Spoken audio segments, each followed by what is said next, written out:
Hi, everybody. Well, here it is at last. As promised, I am sending you your invite to join our 3D Game Lab uh, game environment, which is where we are going to work through the final project for this course.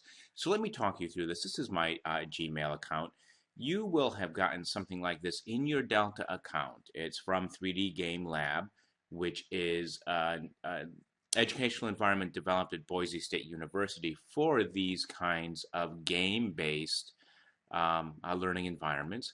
It will say group invitation. Now, if you did not get this, first of all, check your spam folder. And again, this is going to your Delta email because that's the email address I have. If you can't find it, drop me a note. What you can do is send me your personal email, and then I could send the invite there because Delta spam filters can be pretty persnickety. I do get emails from 3D Game Lab on my Delta email, so I think you should be fine. So you will click on group invitation and then click here to accept the invitation, and this will take you to the 3D Game Lab sign up page. I'll let you know how these things work. You've seen these before. The one thing that is you'll want to think about is your gamer tag. You can actually see I've got a number of possibilities there because I have actually created a few avatars in this system to test things out as I was playing around. So choose a gamer tag that is meaningful to you. It doesn't have to be your name. It helps me a little bit if it has a component of your name in there, but it doesn't really matter. My gamer tag in 3D Game Lab is Anglish, which is the name of my Second Life avatar. I took a course at Boise State in teaching in Second Life. And so that was the username I had created at that time. Second Life doesn't let you use your own name. So what I want you to do is create your account, choose your avatar name. I would suggest that you upload a picture. That's always nice. And then agree to the terms and click sign up.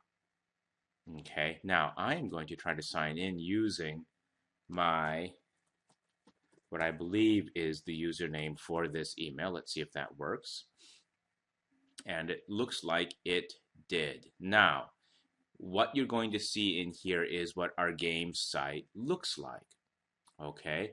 Right now, you will see I have no quests available because I have completed a quest in here before I disappeared. But I have not had that approved yet. But let me just walk you through what the game site looks like and then get you completing quests. Up here is your rank. This is like your level. So if you've played any online games or video games or anything, you know what that is. Squire of the Shire, our very first quest is called the Ordinary World. I modeled the game slash final project along the hero's quest archetype that we looked at earlier in the semester. Because one of the reasons I thought I've been wanting to try one of these game-based environments for a long time. I have taken a number of camps in this 3D Game Lab. I've never used it for a course before. But because Tolkien drew on that archetype, and because Tolkien's work is based on really the mythological underpinnings of all this sort of quest-based activity, I thought this would be an appropriate place to try it out. So I've modeled the game, quote unquote game. It's actually a lot of work, but it's a gaming environment on the hero's quest. So the ordinary world is where you start. You can see the icon there. If you look closely once you log in, you probably can't see it in this video, is Bag End, because the Hobbit begins in the ordinary world of the Shire. You begin, as you saw, this is the same quest that I showed you in the course, the main course. I told you you get started on it.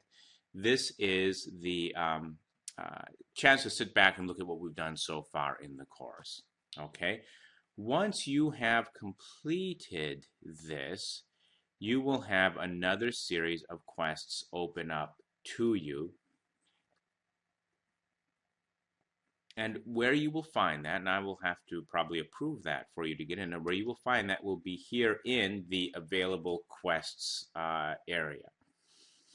Okay, now one thing you're going to find once you've completed this first quest, you will get a second quest that tells you sort of what to expect.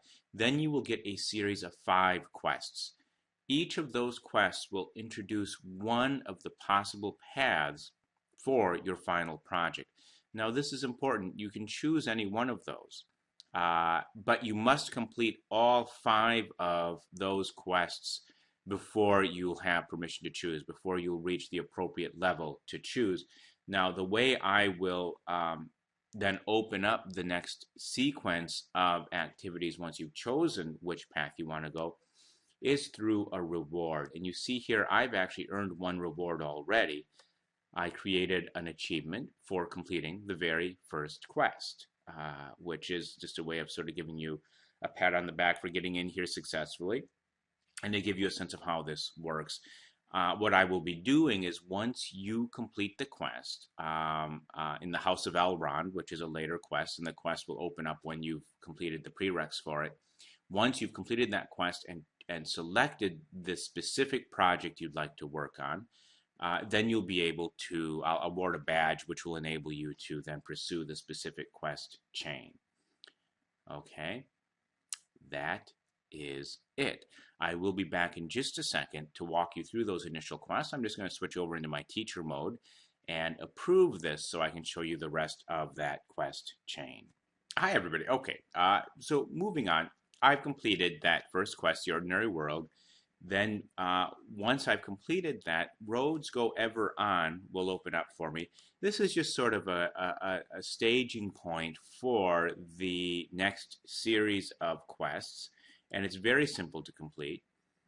Okay, what it does, and it gives you just a little bit of an introduction to the premise underlying the game, which is I've based the game titles on primarily excerpts from Bilbo's Walking Song, which makes a reappearance in The Lord of the Rings and is later on reinterpreted by a few musicians after Tolkien's passing for the films and for other contexts. So it kind of nicely weaves together the themes for the course. So you just have to read that little snippet of the poem, and then submission details, and this is how all the quests will work. Description will tell you what to do, give you the background you need, link you out to any resources you need. Submission details will tell you exactly the work you need to complete. So for this, I just need to type done in the submission box. So I'm going to do that. Whoops, done, and I am done. And I will click submit. And there you go. My quest has been submitted.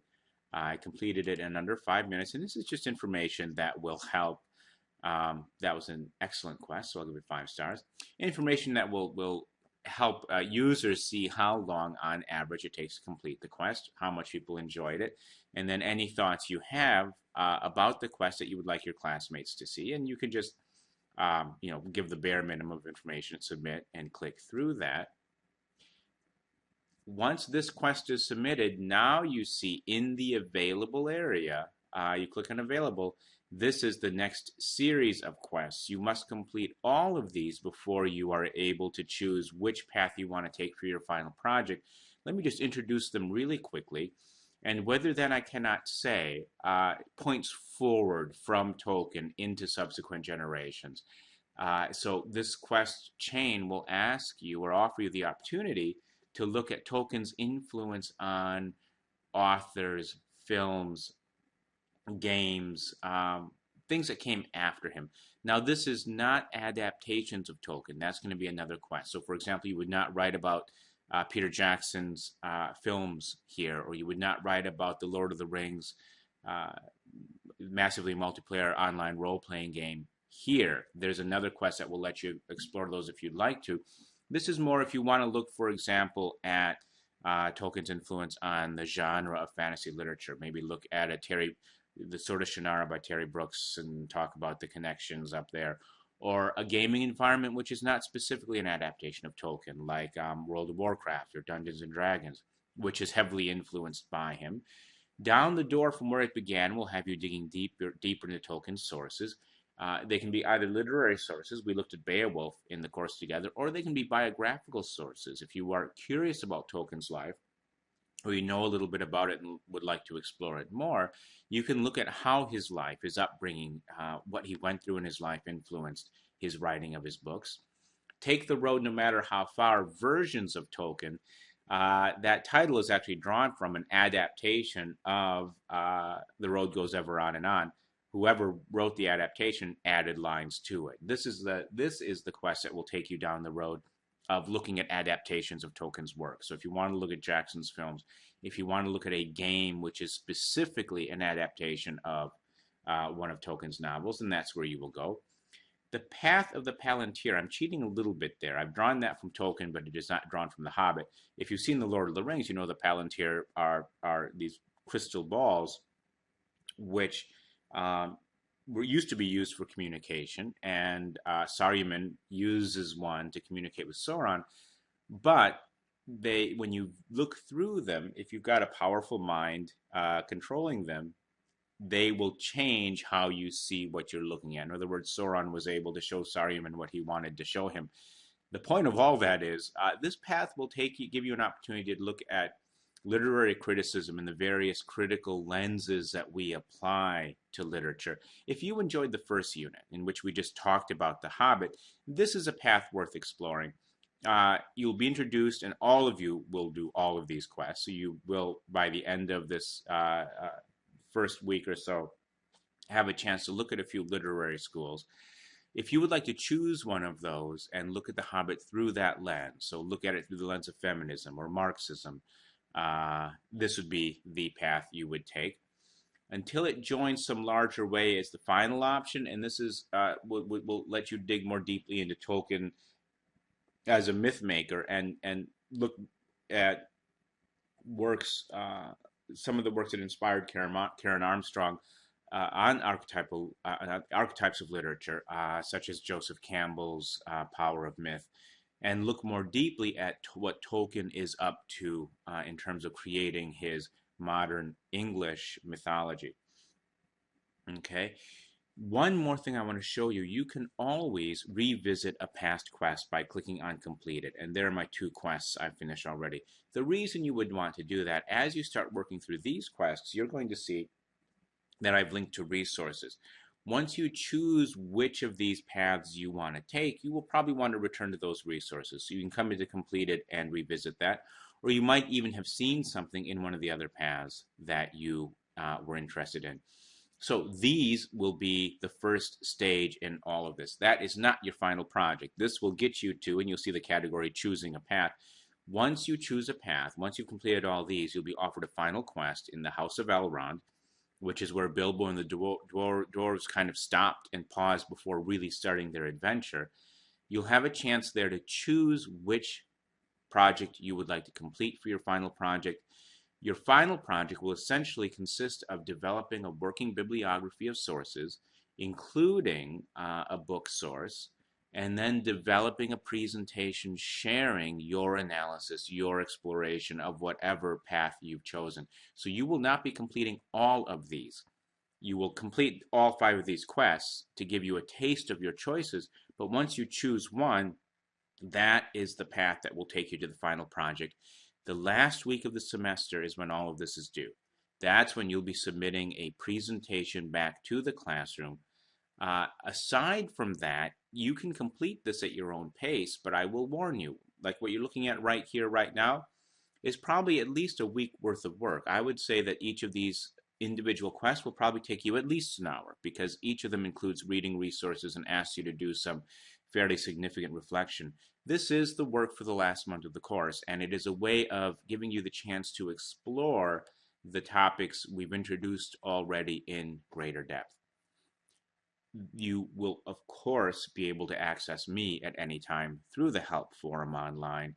I will tell you, I'm still completing the game. So I will be crafting the rest of these quest chains over the course of the next week or so. So I will be in the course a lot, discovering new things.